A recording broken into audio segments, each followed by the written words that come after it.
tey boo leen gisee ma indi kàddu yi yëpp c'est pour waxaat leen le cas du président Ousmane Sonko. France ci li monte coup Adji Sarr bi France ci la bokk waxoon naa leen ko nee naa leen dafa am benn cas bu xewoon fii Amérique waa ji mi ngi tuddoon Dominique Strauss-Kahn. C'est un conseiller de Macky Sall aujourd'hui. Strauss-Kahn, Dominique Strauss-Kahn, c'est un conseiller de Macky Sall aujourd'hui. Ndax Dominique Strauss-Kahn, France daf ko fi jiiñoon, Amérique dañ ko fi jiiñoon siif. ñu ne kan la siif benn sénégalaise, sénégalo-guinéenne bu tudd Nafissatou Diallo.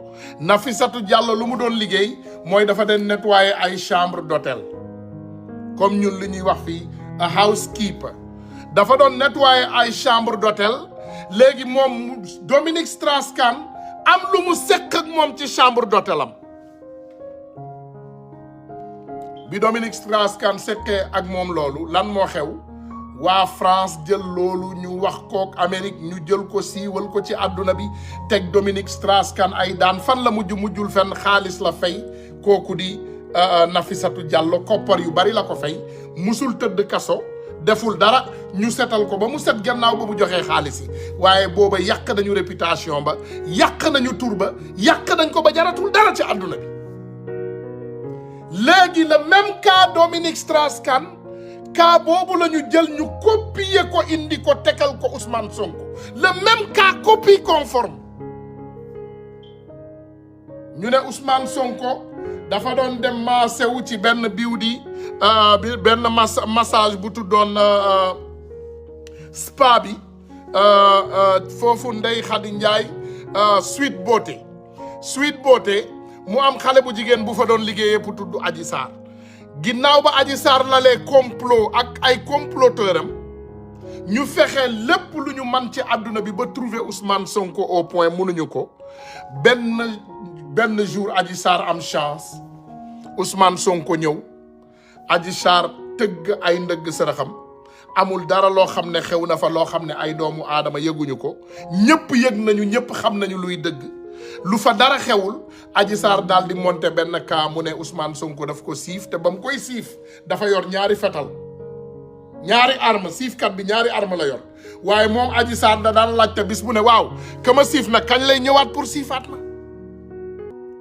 donc PV boobu Sénégal a ko yor le dossier est vide on a le PV le même PV mbiru Adji Sarr bi doxal nañ koo doxal dara judduwu ci maanaam Adji Sarr ñoom demoon nañu ba à un moment sax nee nañu dafa ëmb ñoom de les mêmes comploteurs newoon nañu Adji Sarr dafa ëmb mi ngi waaj a am doom maintenant Adji Sarr mi ba léegi gisuñu picc gisuñu sax nen waxatu malaak cuuj xam nga balaay gis cuuj nga gis nen dañoo gisul nen bay gis cuuj donc ñun fa ñu taxawoon nee nañu leen comme ne ngeen Adji Sarr dafa ëmb amul problème ñu ngi xaar donc li leen jàpp Adji Sarr amul benn doom boo xam ne jur na ko ci biir Sénégal donc seen njuuj njaaj ba yàqu ba ñu xam ne seen njuuj njaaj bi yëpp soppeeku na ay fen ginnaaw bañ fi jéemee jàpp Ousmane Sonko les Sénégalais ont barré la route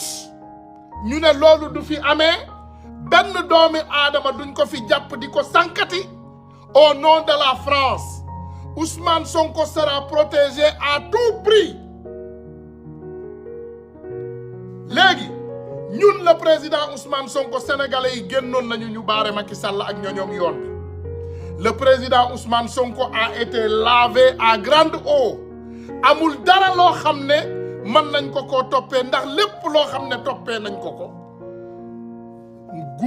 maanaam justice amu ci benn preuve juge bi nga xam ne moom moo yoroon dossier Ousmane Sonko bi mu tudd juge Samba Sall génn àddina ñu toog fi nag ay weer yu bari tuddatuñu mbirum Ousmane Sonko ba benn jour Macky Sall gàddu benn goneem indi ko teg ko ci justice sénégalaise bi y a un nouveau juge doyen des juges mu jël ko teg ko fa muy benn gone Macky Sall boo xam ne moom la fa teg ba léegi nag problème bi ñuy jànkanteel saa bu ñu laalee le cas Ousmane Sonko les Sénégalais barrent la route ñemewuñu cee wax ñemewuñu cee laal ñemewuñu cee yebbi ñemewuñu cee yey ñemewuñu cee yàbbi léegi lan la ñu décidé def léegi ñu ngi dem au niveau international comme niñ ko defee woon ci njëlbeen ga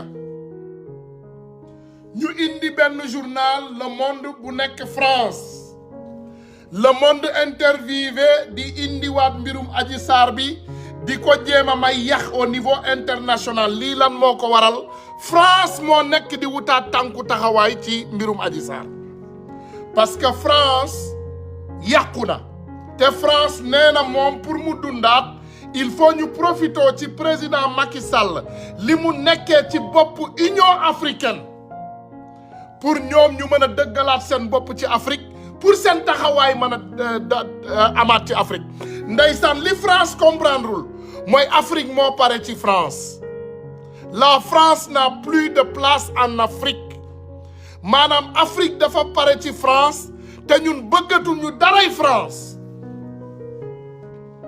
ñun li ñu bëgg mooy que la France lève son cou son genou sur nos coups maanaam li ñu ne laaj France mooy na yëkkati tànkam na yëkkati concam na yëkkati genou am ci li nga xam ne moom mooy suñu baat ñun kaawu Adji Sarr intéressé wuñu ndax ñun ba ñu ràññee ne Adji Raby Sarr fenkat la loolu 1901 la woon 14 jeunes ñoo dee ci mbirum Adji Sarr ban doomu aadama moom moo yeewu tey ci Sénégal gis ne fukki gone yooyu ak ndaw yi ñu rey ci Sénégal ubbi nañu sax lu tudd l'enquête ci seen dee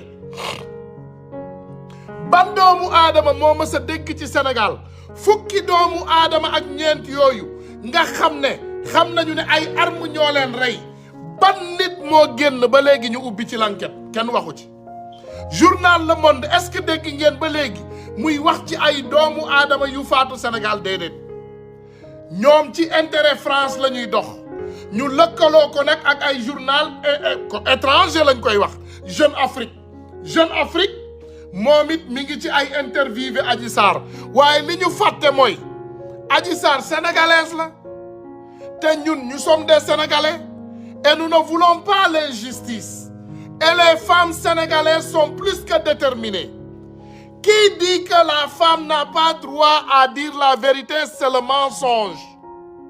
Parce que quand les femmes sont violées, et vraiment violées, le cas est posé et les Sénégalais le soutiennent à 100%. Il faut ngeen bàyyi loolu xel. Adji Sarr est une manipulatrice. Elle a manipulé toute une petite masse de délinquants. Et même cette masse aujourd'hui est très claire sur l'affaire Adji Sarr. Ils savent que Adji Sarr est une manipulatrice. Xam nañu ne Adji Sarr du nit. Xam nañu ne Adji Sarr fenkat la. Xam nañu ne Adji Sarr ki mu àndal c'est l'avocat le plus terrible avocat de notre histoire. C'est même une honte. Demandez-vous la question, chers et frères sénégalais. Un avocat qui est allé en France, qui a violé une fille en France, qui a été coupable dans la justice française, c'est le même avocat qui s'est mis candidat à représenter Adji Sarr. Après la sortie de Le Monde, après l'interview sur Jeune Afrique, cette même avocat va continuer de faire sa manipulation dans les télévisions sénégalaises. Moi, je vous dis encore une fois, qu'est-ce que prépare le gouvernement sénégalais? Dans ces jours, fan yi passé gis nañ fi ay politiciens yu génn ñu ne ñoom dañu ngi préparer benn grande coalition ak li nga xam ne moom mooy le président Macky Sall. ñu ne le retrouvaille des libérales lañ ko tuddee waaw benn paa bu retraité la nag boo xam ne dafay préparer retraite am te dafa am ci parti politique bu mu bokk muy PDS muy suñu ay xarit dama ci bari nag ay xarit ñuy ay jeunes yu déterminés mais Doudou Wade mi nga xam ne mi ngi préparer li nga xam ne moom mooy retraite am donc il veut avoir un bon retraite macha allah ñu def ko fi benn ministre conseiller jox ko fi tuuti koppar jox ko kër mu toog retraité ci jàmm ak salaam ginnaaw loolu nag ñu jéem a seddal li nga xam ne moom mooy xeexu PDS après ñu daal di lëkkaloo ak defkatu ñaawtee fii daal di yëkkatiwaat le projet Adji Sarr pour sànq kii nga xam ne moom mooy le président Ousmane Sonko loolu la Macky Sall pare soo leen bëggee dégg dëgg rek loolu mooy dëgg li Macky Sall pare Macky Sall dafa bëgg a attaqué waat le président Ousmane Sonko parce que lépp lu muy lijjanti lépp lu Macky Sall di wax nee na moom jeunesse sénégalaise bi renouvelé waat nañu seen kóolute ci moom xam nga li muy joxe nii ay sandwich di dajale ay doomu aadama ci ay arena di def ay tappale di jàpp coupe d'Afrique bi ñun ñuy daw di topp suñu coupe di tëb bravo allez les lions moom mu ne coupe d'Afrique boobu moom moo ko moom donc moom nee na képp kuy tëb di allez les lions ci coupe d'Afrique boobu moom nga àndal moom nga faral moom nga gëm donc pour moom il a apaisé la jeunesse sénégalaise et il va aller droit à l'attaque du président Ousmane Sonko. D'abord dans les médias internationaux, comme il l'avait fait dans mon cas, parce que man sama cas bi, tout ce qui s'est passé dans mon cas, c'est là. Lépp lu xew, le président Ousmane Sonko mi ngi nii, Sénégal Respect Free Expression Assembly Nationale. Voilà, Ousmane Tounkara, voilà, Brok, affaire Ousmane Sonko, lépp luñ fi wax ci sama dossier, c'est le cas Ousmane Sonko. Ousmane Sonko, Adji Sarr. Je suis en justice américaine. Tout ce que j'entends, c'est Ousmane Sonko, Adji Sarr. Ousmane Sonko, Adji Sarr. Ousmane Sonko, Adji Sarr. Adji Sarr, Ousmane Sonko. Tout ce que j'ai entendu ici aux États-Unis pendant mon procès, jusqu'à présent, c'est le cas Ousmane Sonko, Adji Sarr. Ousmane Sonko, Adji Sarr. Léegi nag le journal français Le Monde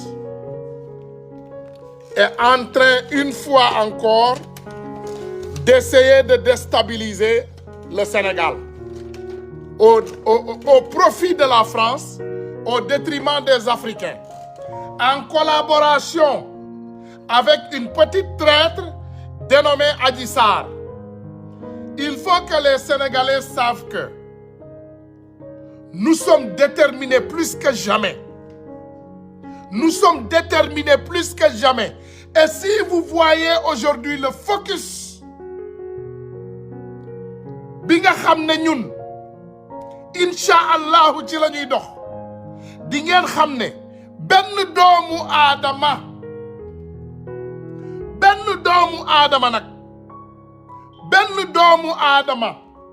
du taxaw suñu diggante ak suñu destin. Les Sénégalais ont pris leur destin en main. Les Africains ont pris leur destin en main. li Mali nekk ñun loolu la ñu bëgg ñun dañu bëgg indépendance bu set wicc indépendance bu leer nañ ci Mali. ñun bëgguñu benn accord boo xam ne moom la ñu bëgg a signé benn pacte boo xam ne mi ngi suñu diggante ak France bëggatuñu ko. dañu bëgg a partenariat gagnant gagnant suñu diggante ak France. partenariat gagnant gagnant maanaam ñu investir France ñëw investir bu ñu investiree bénéfice gagnant gagnant ñun ñu bénéficier wu ñoom ñu bénéficier wu. waaye ce qu'on a vu aujourd'hui muy trempé ci réseau yi du loo xam ne dina jur jàmm dañ leen koy wax nag di ko préparer ndax lépp loo gis ne ñoom ñu ngi koy doxal ñun ñu ngi koy bàyyi xel.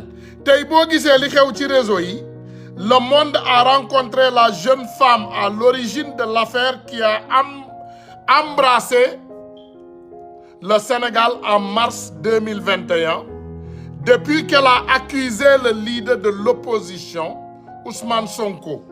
duma yeggal yeneen mooy elle vit recluse et sous protection policière. Adji Sarr fu mu mën a dem ci àdduna bi même néeg bu xat boobu lay dund dafa bëgg a génn réewu Sénégal nee na fi mu toll nii. Adji Sarr boo leen ko yóbbu woon France foo leen koy dugal Il y a plus de Sénégalais en France qu'il y a même dans les autres pays africains. Adji Sarr boo leen ko indi woon Amérique fan ngeen koy dugal. Adji Sarr boo leen ko yóbbu woon Chine wala ngeen yóbbu ko feneen it fan ngeen koy dugal. Vous avez gâté la vie de cette petite fille.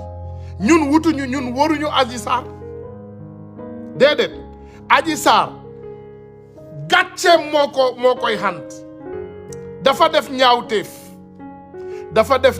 bu rëy te ñaawteef boobu mu def dafa coûter 14 Sénégalais seen bakkan.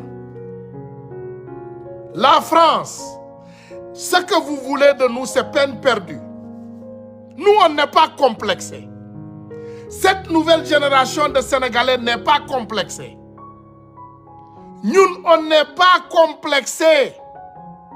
Nous avons un complexe. Nous, on est plus que déterminés à faire face.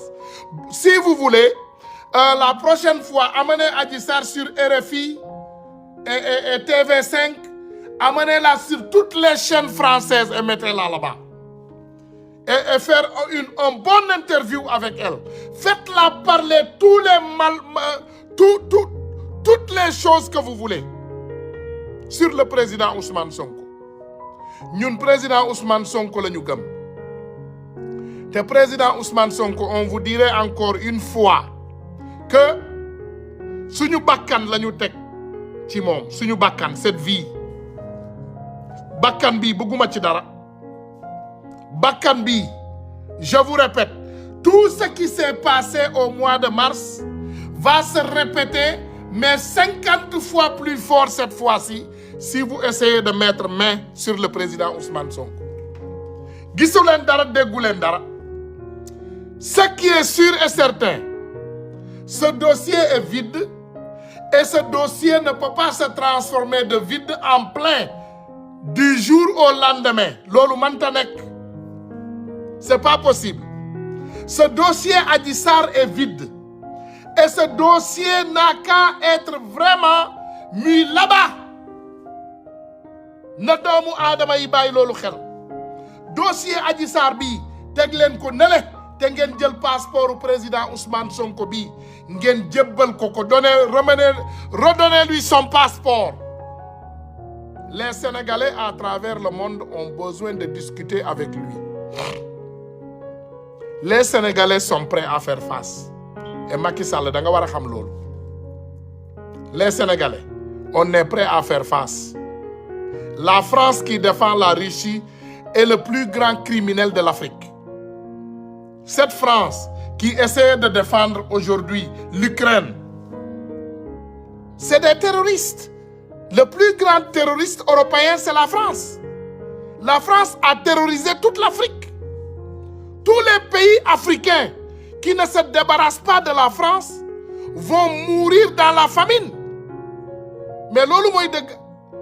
Bépp réew africain bu bayiwul France ci torox tànge lay dee. Lolu moy deug. Ñun lijjanti wuñu lu France di lijjanti.